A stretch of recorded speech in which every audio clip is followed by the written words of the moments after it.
Shalom Adonai. Então, o William deu um spoiler aqui da personagem que quase ninguém ouviu falar. Hoje vocês vão sair daqui sabendo sobre uma. Quando perguntarem, vocês vão saber sobre essa personagem. Porque a minha palestra, ela fala de duas pessoas, dois personagens importantíssimos, que têm qualidade que serve para o caráter cristão. Já que nós estamos estudando sobre caráter, né? E o que eu peço para vocês? Cola em mim, porque a história é interessante. Como é pessoas que vocês não ouviram, se dispersar a mente, vocês não vão entender a história. E a história é muito interessante, para entendê-la, então tem que pegar o fio da meada do começo ao fim, como diz minha mãe, né? Nós vamos abrir a Bíblia. Essa história, ela é mencionada em Reis e Crônicas. Eu vou usar os dois textos, mas agora vocês vão abrir a Bíblia de vocês em 2 Crônicas 33. Vou colocar meu óculos aqui.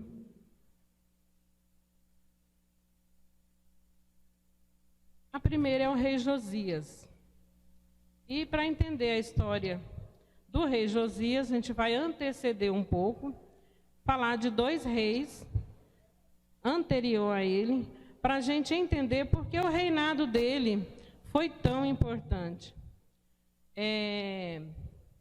Por que foi tão mencionado, o que aconteceu de tão importante na vida desse povo, que vai servir de exemplo para nós, né? Manassés, o rei que antecedeu Josias. A palavra Manassés, eles davam significado a nomes, né? Aquele que esquece. E a gente vai ver que esse rei realmente esqueceu totalmente de Deus no reinado dele. 2 Crônicas 33, vocês vão acompanhar aí do versículo 1 ao versículo 25. Ele reinou 55 anos, teve muito tempo. Poderia ter feito muita coisa boa durante esse tempo, mas foi uma verdadeira tragédia, né, para o povo de Judá. Tinha Manassés 12 anos de idade quando começou a reinar, e 55 anos reinou em Jerusalém. E fez o que era mal aos olhos do Senhor, conforme as abominações dos gentios, que o Senhor lançara fora diante de Israel. Então Manassés foi aquele rei com o coração mau, idólatra, edificou altares. A gente pode ver aí no versículo que vem antecedendo, versículo 3, versículo 4, ele construiu altares que já tinham sido derrubados pelo pai dele, Ezequias. Edificou altares para deuses estranhos, colocou ídolos dentro da casa de Deus, dentro do templo, adorava o sol, a lua. Aqui no versículo 5, fala que edificou altares ao exército dos céus. Ele era mau, ele sacrificou os próprios filhos.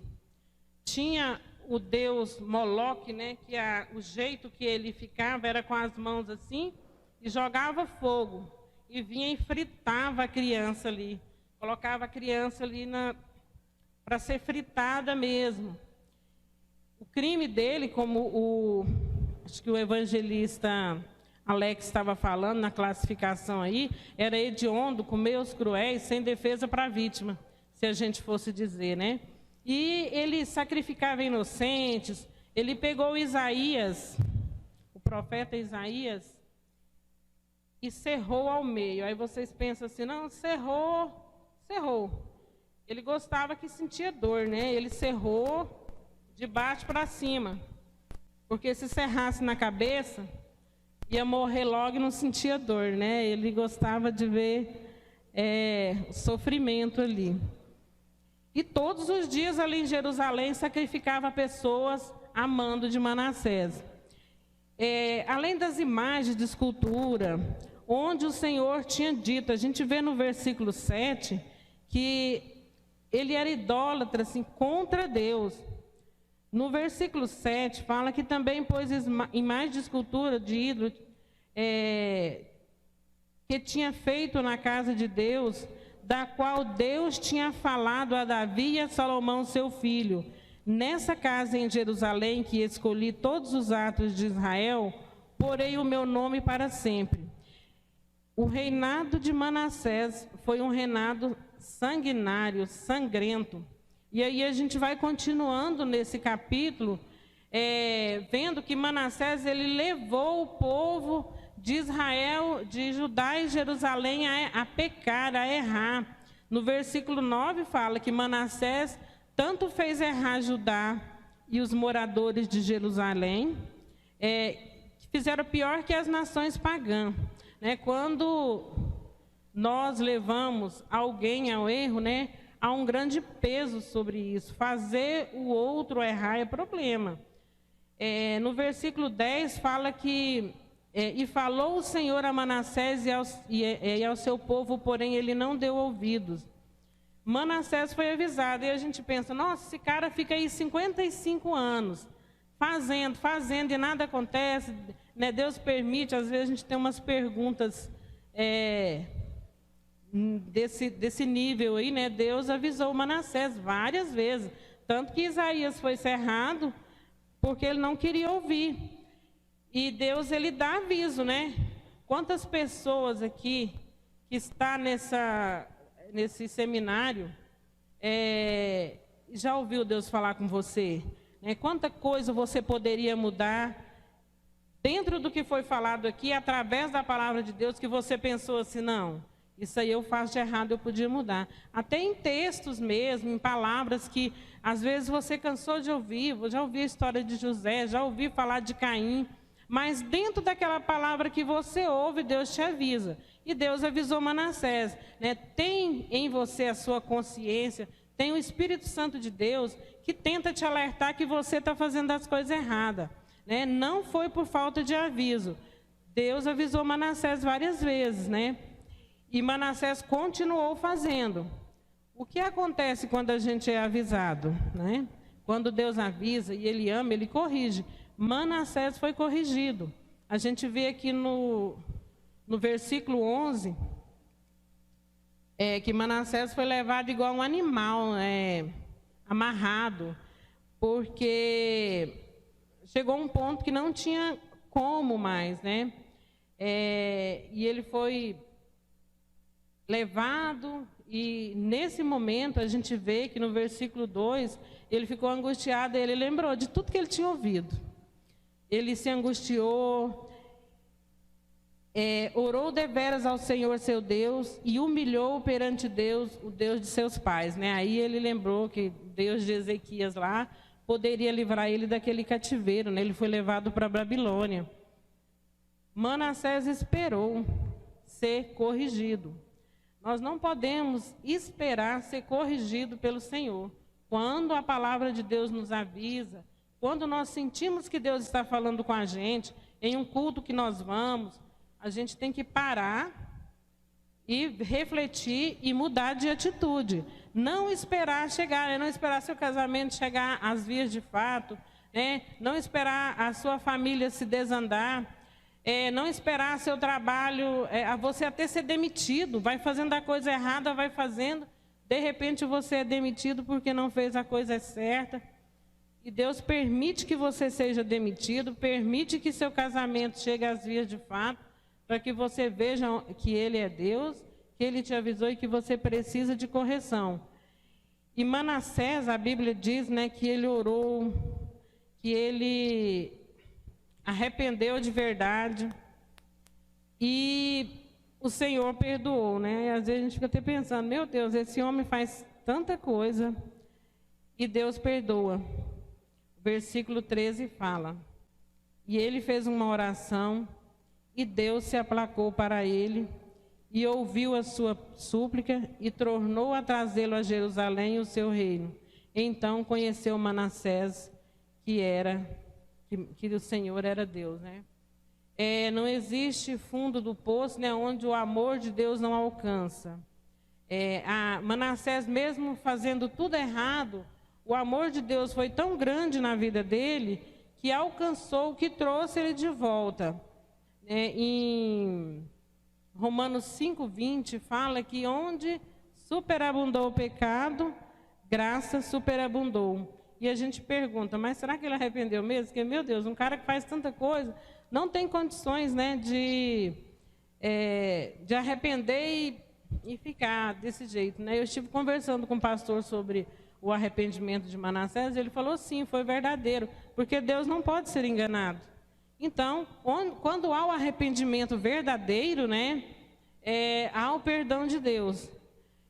Quando há o arrependimento genuíno, como Deus não pode ser enganado, a misericórdia do Senhor alcançou Manassés.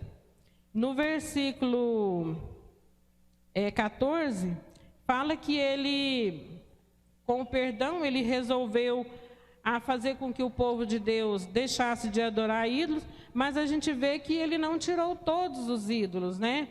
E a gente também não sabe a extensão desse perdão que aconteceu na vida do rei Manassés, porque ele morreu logo em seguida. Então, não sabemos se ele ficasse vivo, se ele ia voltar, né?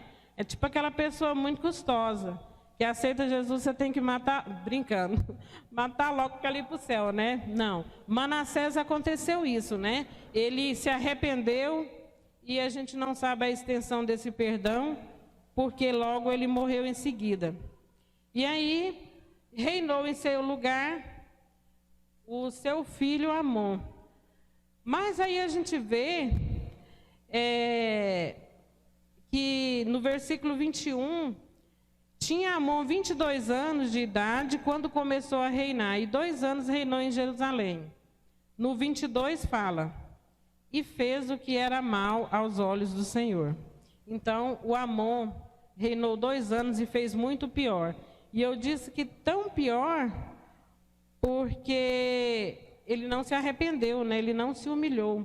No versículo 23 fala isso. Mas não se humilhou perante o Senhor como Manassés, seu pai, se humilhara. Antes se multiplicou Amon e os seus delitos. Então, aqui termina o reinado de Amon.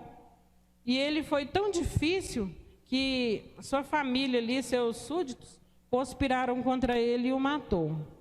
Depois vocês podem ler essa história mais a fundo, porque no versículo 25 fala, porém o povo da terra feriu todos quanto conspiraram contra o rei Amon, e o povo da terra fez reinar em seu lugar Josias, seu filho, que é o nosso primeiro personagem da nossa palestra de hoje. Se fosse o meu pastor falando, ele ia falar assim, que menino lindo, que inclinação para Deus, que vontade de adorar o Senhor. Esse Josias era assim, né? Ele tinha muita vontade, era um exemplo de caráter. E estudando a história dele, a gente vê que ele não tinha exemplo para ser seguido. Josias tinha um avô terrível, um pai terrível, que eu contei a história para vocês aqui, e ele tinha 8 anos quando ele foi colocado no trono. Então, era uma criança ainda, mas era esse menino que tinha total desejo de fazer a vontade de Deus. No normal, a gente vê que os filhos seguem o que os pais fazem, né? Recentemente, a gente viu o Bruno Covas falando que, desde pequeno, ele olhava o avô dele, o Mário Covas, e ele tinha aquela vontade de ser político porque o avô o influenciara. Isso é normal. Geralmente, os filhos seguem os passos do pai. Josias, ele tinha uma inclinação tão grande para Deus que ele não tinha um exemplo próximo. Então, ele foi procurar na história uma pessoa para ele seguir o exemplo. Naquela época, Josias não tinha Jesus Cristo. Jesus Cristo não tinha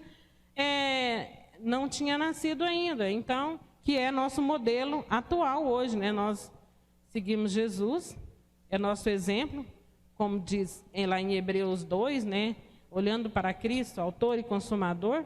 Josias não tinha o exemplo, então ele procurou o melhor exemplo que tinha mais próximo, que era o rei Davi, né? O que a gente vê que podemos ser diferentes, né? E procurar um exemplo que, se não estiver perto, a gente pode procurar longe, mas a gente não precisa pegar o pior das pessoas, né? Normalmente, quando a gente vai aconselhar alguém, a pessoa fala assim, não, mas fulano faz, é ou não é, gente? Mas Beltrano faz, né? Nós não precisamos pegar o pior das pessoas. A gente não precisa seguir o exemplo ruim de alguém. Então, nós chegamos aqui no versículo... Eu troquei de Crônicas, tá? Gibson, troca aí para mim. Nós vamos agora para 2 Reis 22, 1, 20, porque eu gostei mais do texto de 2 Reis do que continuar em Crônicas. Crônicas 1. Tinha Josias 8 anos de idade quando começou a reinar, e reinou 31 anos em Jerusalém. E era o nome da sua mãe Judite, filha de Jadaia, de Boxcate. E fez o que era reto aos olhos do Senhor, e andou em todo o caminho de Davi seu pai, e não se apartou dele, nem para a direita e nem para a esquerda. Então, Josias, com 8 anos, ele foi coroado a rei, mas reinar realmente, ele começou com 16, porque vocês podem ver no versículo 3, fala que no 18º ano do seu rei.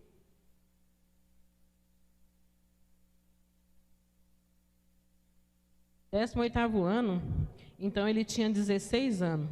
E ele começou o quê? Como ele se espelhou no melhor, ele já começou a fazer a purificação do templo, né? Ele já destrói altares, ele já começa a purificar o templo, ele começa tendo a atitude de trazer o povo à adoração. E ele era assim tão voltado para a palavra de Deus, ele tinha tanta vontade de fazer como Davi, que adorava ao Senhor, ele tinha um coração tão inclinado a ser o melhor para Deus, a fazer. Ele era um verdadeiro adorador.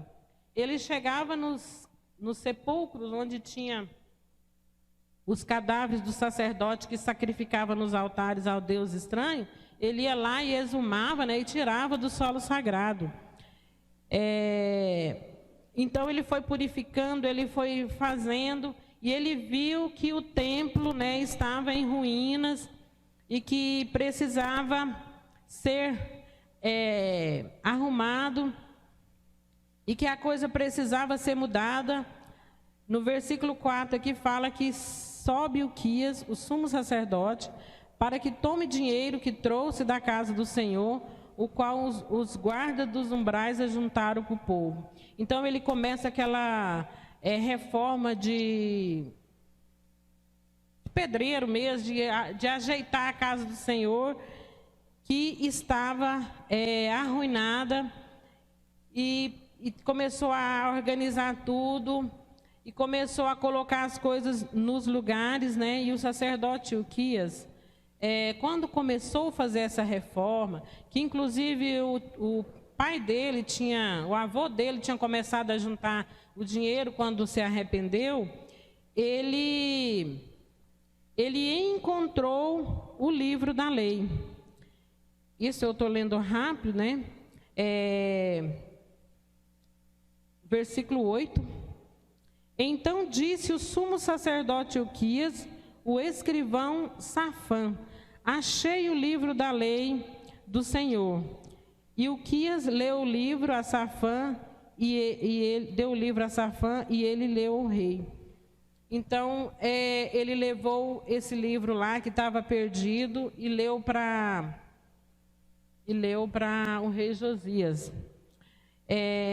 Vocês viram a degradação, o nível espiritual daquele povo, né? A Bíblia estava perdida dentro da casa de Deus.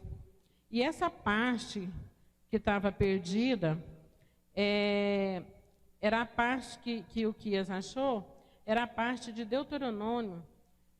O pastor disse que provavelmente seja capítulo 17 ao capítulo 30, onde fala das bênçãos, das maldições. E foi justamente uma curiosidade muito importante que eu achei, foi justamente nessa época que o livro de Deuteronômio termina de ser escrito. Então, ele não foi escrito totalmente por Moisés. Para mim, nesse seminário, isso foi novidade. Eu não sabia disso. Quando sabia disso? Eu achava que tinha sido totalmente escrito por Moisés, mas não foi, porque eles juntaram as partes e ali eles fecham o Pentateuco. Então, Josias, quando leu aquilo, ele conseguiu comparar a situação que o povo estava vivendo com aquilo que estava escrito lá no livro. E ele viu que a Bíblia estava perdida, a espiritualidade estava degradada. Dentro da casa de Deus, aquela preciosidade toda, escondida aquele tempo todo, né? E o povo não tinha se dado conta daquilo. Às vezes nós também vamos degradando a nossa espiritualidade, né? E você fala para mim, não, Theo, mas não é só a Bíblia, né? Hoje a gente tem um dispositivo, eu carrego no meu celular, mas será que você lê, né? Todos os aplicativos que você abre, quantas vezes você abre a Bíblia? Ou será que você até baixou a Bíblia no seu celular? A palavra de Deus, todo avivamento começa quando a gente retorna à palavra de Deus. Aquele povo começou a renovar a sua espiritualidade a partir do momento que Uquias encontrou o livro e leu para Josias, e ele percebeu o momento que eles estavam vivendo. E Josias, quando ouviu, ele rasgou as vestes. Vocês podem olhar aí no versículo 11. Sucedeu que, ouvindo o rei Josias as palavras do livro da lei, rasgou as suas vestes. E rasgar as vestes naquele contexto bíblico, né, é um sinal de grande humilhação, de arrependimento, de repúdio. Poxa, o que estamos fazendo, né? O que nós aprontamos? Onde que nós, que reis que a gente antecederam, né? O que os meus pais fizeram? Ele levava muito a sério a palavra de Deus. E isso é interessante porque um rei, num momento bem corrupto, bem degradado, né? Ele veio na contramão daquele tempo, né? Com vontade de adorar o Senhor, né? Com vontade de deixar tudo aquilo que o povo fazia, porque por muito tempo Bíblia perdida, fé perdida, comunhão perdida, palavra de Deus perdida. Então a pessoa vai deixando e vai fazendo uma coisa aqui, vai fazendo outra ali, vai deixando outras coisas entrar na vida, né? E de repente ele se vê longe, né? Se vê bagunçado. Quando a gente vai falar sobre as 4 leis espirituais que a gente vai discipular alguém, a gente fala, nossa, aqui está a vida de quem, né, serve a Deus, que segue a palavra de Deus. Aí a vida está toda arrumadinha e a gente vai lá e mostra a vida de quem não segue a Deus, a vida está toda bagunçada. Porque uma vez salvo não é salvo para sempre, né? Até a gente ouviu isso aqui ontem. E a pessoa vai indo aos poucos, vai saindo, vai ouvindo e não vai mudando, e as coisas vai chegando na situação que chegou aquele povo de Judá naquela época, né? A Bíblia perdida. Tem uma história de uma irmã que o pastor chegou na casa dela e ela falou assim, pastor, tem muito tempo que eu não leio a Bíblia, porque as letras é muito pequena e quando eu abro para ler, eu não consigo, meu óculos está perdido. O pastor falou, não, irmã, não seja por isso, traz sua Bíblia lá. Aí quando a irmã abre a Bíblia, tá lá o óculos dentro da Bíblia, né? Achou o óculos e achou a Bíblia. O pastor até tinha me contado para mim também que tinha um homem que gostava de juntar dinheiro. Ele queria economizar e queria juntar dinheiro, mas onde ele escondia, o pessoal da casa dele achava. E ele tentava esconder e não achava. E de repente eles começaram a não achar mais onde ele escondia o dinheiro. E um dia ele morreu. E não tinha dinheiro em banco, não tinha nada, as coisas faltando em casa, todo mundo sem dinheiro. E era uma família cristã, né? Aí o filho fala assim: mãe, vamos orar para ver se Deus abençoa, que a gente tem um sinal. Meu pai, quando as coisas estavam difíceis, ele orava. Aí ela falou: então vamos orar, né, meu filho? E aí ele falou assim: mas meu pai lê a Bíblia também, então traz lá. Aí quando eles abrem a Bíblia, sai caindo dinheiro para tudo quanto é lado. O lugar que ele achou de esconder e que ninguém mexia, né, era a Bíblia. Seria cômico se não fosse trágico, né? Que nós não podemos deixar essa preciosidade, que é a palavra de Deus, perdida nas nossas vidas, né? Nós temos que trazê-la, porque só ela modifica. Continuando aqui, né? Josias, ele quer saber se aquele livro tem a veracidade que ele acha, né? Ele não se contenta em ficar só com aquele livro ali, ele quer saber a veracidade daquele conteúdo, porque ele tem muita sede de Deus, ele quer testar tudo o que ele aprendeu.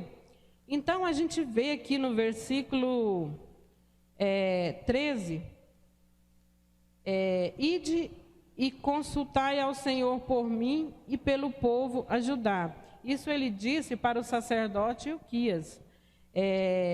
No versículo 12, que eu não li aqui para vocês, o rei mandou Ilquias, o sacerdote, Aicão, filho de Safã, Acabor, filho de Micaias, a Safã, o escrivão, e a Asaías, servo do rei, dizendo: ide, consultai ao Senhor por mim e pelo povo, e por todo Judá, acerca das palavras deste livro que se achou, porque é grande o furor do Senhor que se acendeu contra nós. Porquanto os nossos pais pecaram, os nossos pais não deram ouvido às palavras deste livro, para fazerem conforme tudo quanto acerca está escrito. Então, muitas vezes, há sofrimento em nossas vidas, que ele é causado por nossos pais, por nossos avós, que pisaram na bola, né? Que fizeram algo que desagradaram a Deus. A gente vê isso mediante a palavra de Deus, né? Que aquele povo estava sofrendo não pelos pecados dele, mas devido ao caminho errado que os reis que antecederam tinham feito. No versículo 14 fala que então foi Ilquias, Aicã, Safã, Asaias, a essa profeta, que se chamava Ulda, que é a nossa segunda personagem da nossa história. Quantos aqui já ouviram ou já pregaram sobre ela? Dani? Já ouviu, né? Mas ainda não pregou, né? Essa eu vou dizer como meu pastor: que mulher interessante, que inclinação para Deus, que vontade de adorar o Senhor, de fazer o que é precioso para o Senhor, né? Eu vou passar agora, voltar para Crônicas, tá? Nós vamos seguir agora em Crônicas, porque eu achei o texto melhor dela em Crônicas. 2 Crônicas 34, 24, 28.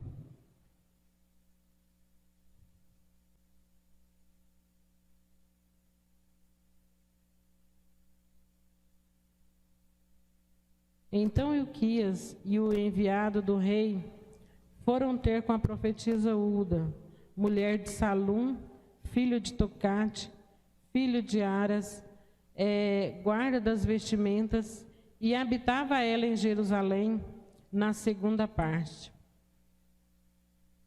Eu falei assim, pastor, fala tão pouquinho dessa mulher, né? Tive a coragem de perguntar para ele isso.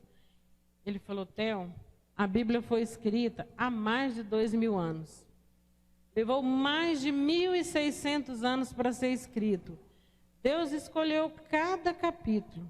Alguém ter o nome escrito, essa pessoa tem que ser muito importante, né? Por que ela era tão importante? O rei Josias, ele poderia ter ido em Sofonias, ele poderia ter ido em Jeremias, provavelmente até Zacarias, que era contemporâneo da época, né? Mas ele procurou ir nessa mulher. Ela era esposa de Salum, esse cara que fala que cuidava das vestimentas, talvez ele fosse um alfaiate, né, que cuidava das vestimentas reais, e ela aproveitou o melhor que tinha ali. Talvez ela fosse uma líder de mulheres. O que sabemos é que ela era cheia de Deus. Ela era inteligentíssima, se destacou, e a Bíblia chama ela de profeta. E o profeta Josias, o rei Josias, preferiu sim ir até Uda. E no versículo 23 fala, e ela lhes disse, assim diz o Senhor, rei de Israel. Ela confirmou que aquele livro era verdadeiro, aquele livro era autêntico. E ela, confirmando o livro, ela falou que, além de ser verdadeiro, ela proferiu ali teve duas partes da profecia dela. A primeira parte, né, ela falou para o povo, e ela falou exatamente de Deus. Isso é o que é mais interessante. Às vezes, quem está perto de político quer ter interesse político e quer agradar, né? Ela realmente procurava agradar a Deus. Ela falou o que era para falar, confirmando a palavra de Deus. A gente vê aqui, a gente vai ler. E a gente viu que quando Ilquias achou o livro e entregou para Safã, que era o escrivão, ler para Josias, quem leu foi o escrivão, não foi Josias. Josias não entendia o hebraico, só que ela era muito raçuda, né? Ela mesma leu, então significa que talvez ela fosse poliglota também. Ela era uma mulher à frente do seu tempo. Vocês imaginam, naquela época, uma mulher saber ler? Não era muito interessante essa mulher? Por isso que eu falei, nossa, eu acho que ela deveria ser uma líder, e alguém procurava. E por que o da mulher que estava no lugar certo, né? Ela estando ali, ela procurou subtrair dali o melhor. Ela deve ter aprendido a ler, a pegar o melhor do que tinha ali, sem, no entanto, ter interesse, porque qualquer pessoa hoje que está de um lado de um político, ou é assessor, ou pode estar perto, ou tem uma amizade, ele vai querer agradar para ter benefícios, né? Ela pegou para ela e usou pela causa de Deus, naquele caso ali. E aí a gente vê aqui no versículo 23, e ela disse, assim diz o Senhor Deus de Israel, dizei-o ao homem que vos enviou a mim. Então ela disse, olha, eis que trarei mal sobre este lugar, sobre os seus habitantes, a saber, todas as maldições que estão escritas no livro que se leu perante o rei Judá. Depois, se vocês quiserem ler Deuteronômio, vocês veem lá que as maldições e as bênçãos estão ali. Tem um monte de coisa boa, né? Farei isso, farei o campo produzir, e bênção, a terra vai ter chuva. É muita coisa que tem ali em Deuteronômio 28. Mas as maldições também pegando as bênçãos e virando o contrário.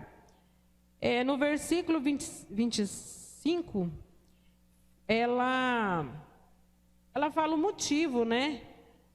Da correção de Deus para aquele povo. Porque me deixaram e queimaram o incenso perante os outros deuses, para me provocarem a ira com toda a obra de suas mãos. Portanto, o meu furor se derramou sobre este lugar e não se apagará. E a segunda parte da profecia de Ulda foi para Josias. A primeira foi para o povo, a segunda foi para Josias. Porém, ao rei de Judá, que vos enviou a consultar ao Senhor, assim lhe direis: assim diz o Senhor Deus de Israel, quanto às palavras que ouviste.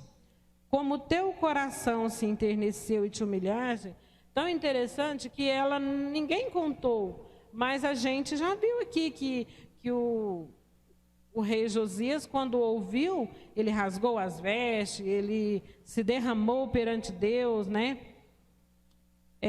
Ouvindo as palavras deste lugar contra os seus habitantes, e te humilhaste perante mim, rasgaste as tuas vestes e choraste perante mim. Portanto, eu te tenho ouvido, diz o Senhor. Eis que te ajuntarei aos teus pais, e tu serás recolhido ao teu sepulcro em paz. E os teus olhos não verão todo o mal que hei de trazer sobre este lugar e sobre os seus habitantes. E eles voltaram com essa resposta. O interessante é que quando a pessoa fala assim, te recolherei ao sepulcro em paz, a gente pensa assim que a pessoa vai estar dormindo, né? E o Senhor vai recolher a pessoa. Essa é uma das críticas que eles têm sobre a profecia de Ulda, mas é porque as pessoas realmente não interpretaram a palavra de Deus. A Bíblia interpreta a própria Bíblia, né? Então, Josias morreu na guerra, né? Então, ele não morreu em paz, na paz que a gente fala, que a gente pensa, que a gente acha que né? Muita coisa ruim pode acontecer com a gente, com nós cristãos, e a gente pensa assim, mas por quê, né? O pastor falando, né, que profetas, poucas, que 1 ou 2 só morreu tranquilo de morte natural, o resto foram degolados, decapitados, cerrados, né? O próprio Jesus Cristo, né, morreu lá na cruz. Mas a verdadeira razão Josias, realmente a profecia dela aconteceu. Josias, ele não viu a destruição de Jerusalém. Ele não viu, né, Jerusalém ser queimada, ser destruída.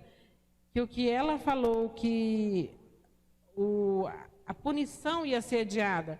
Toda essa punição que ia acontecer com o povo, Josias não ia ver, que seria a destruição de Jerusalém. Vocês imaginam uma cidade toda ser destruída. Eu até comentei esses dias com o pastor, que a gente pensa assim, não, destruiu. Gente, mas é triste uma cidade ser destruída. Vocês viram ali Teresópolis? Foi só um pedacinho. Foi um fenômeno natural. Veio uma água assim, e eu fiquei dormindo e sonhando com aquela cena daquele pessoal em cima daquele ônibus. Não é triste, gente? É muito triste, né? Então, assim, que bênção, né? Como ele foi apreciado por ser um verdadeiro adorador, ele realmente não viu, né? O Senhor recolheu ele. A paz que ele ia ter de não ver, né, o cativeiro de Babilônia, que aconteceu logo em seguida, né, no tempo de Jeremias. Inclusive, Jeremias escreveu Lamentações de Jeremias devido a esse grande acontecimento. E Josias, quando ele viu essa profecia de Ulda, a primeira parte e a segunda parte, ele voltou, né? Chegando aqui ao final da nossa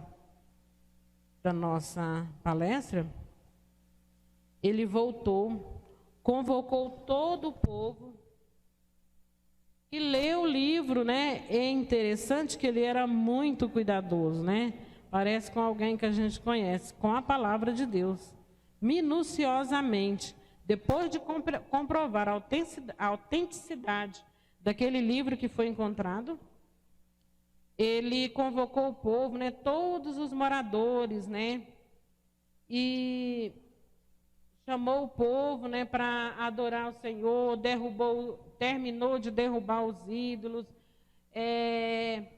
A gente vê que o reinado dele, de Josias, foi pautado assim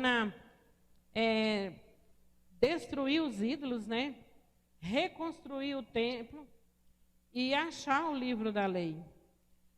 O que faz a gente pensar é deixar os ídolos, deixar a idolatria, deixar aquilo que não agrada ao Senhor. É muito fácil aquele povo adorar ídolos, porque como o pastor disse, né, o ídolo não te exige nada, não te exige mudança. E nós, né, para sermos cidadãos do céu, para agradar o Senhor, a gente tem que deixar muita coisa, limpar o nosso coração, limpar a nossa vida, resgatar, né, a casa do Senhor, não deixar a casa do Senhor em ruínas, né, voltar a cultuar o Senhor. Ele reativou tudo que estava morto, tudo que estava errado, trazer a palavra de Deus à tona, trazer a palavra de Deus para as nossas vidas. Terminando aqui, 2 Reis 23, 25. E antes dele, não houve rei semelhante que se convertesse ao Senhor com todo o seu coração, com toda a sua alma e com todas as suas forças, conforme a lei de Moisés. E depois dele, nunca mais se levantou tal rei. E o mais importante, a nossa segunda personagem, Uda, ela teve o privilégio de vivenciar todo esse avivamento que Josias fez, né, dentro do povo, do seu reinado naquela época. Vamos fechar os olhos.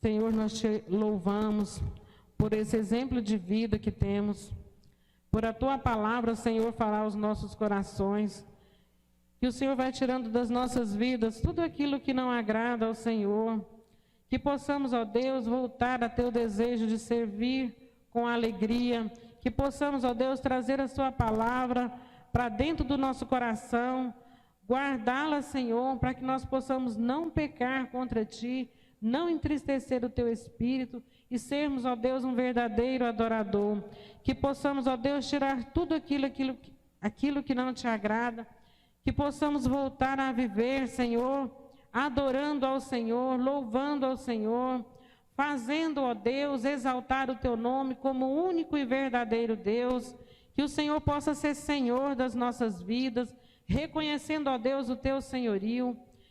Senhor, que o Senhor possa, ó Deus, nos abençoar, que nós possamos, ó Deus, dedicar a nossa vida, o nosso tempo totalmente a ti, que possamos, ó Deus, servir ao Senhor com alegria, trazer, ó Deus, a tua palavra, Senhor, e poder alcançar vidas para o Senhor com o nosso exemplo, que possamos aprender, ó Deus, com exemplo, Senhor, que nos edifica, que nos faz, ó Deus, ser cidadão do céu, que possamos olhar para a cruz, onde o Senhor, ó Deus, foi o maior exemplo de amor, que o perdão possa, ó Deus, estar em nossos corações, que possamos, ó Deus, estar, ó Deus, prontos para te servir a todo e qualquer momento. Te louvamos, ó Deus, e agradecemos em nome de Jesus. Amém.